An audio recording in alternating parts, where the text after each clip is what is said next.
చేజేతుల బొగ్గుల కోసం నరుకుతున్నట్లు నాసిన మాటలు నమ్మి మమ్మల్ని చంపాలనుకున్నారు. సాధి పూసే వృక్షములను వధించకూడదు.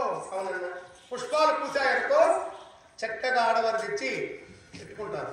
మంచి పొలములు అనేటివి కాస్తే తినేవారంతా తింటారు. అలాంటి వృక్షాన్ని నరికినట్టుగా మేము బిడ్డలు కనుక్కొని పాపలు కనుక్కొని మేము లక్ష్యంగా ఉండేవాళ్ళు ఎందుకు చంపుతున్నాము?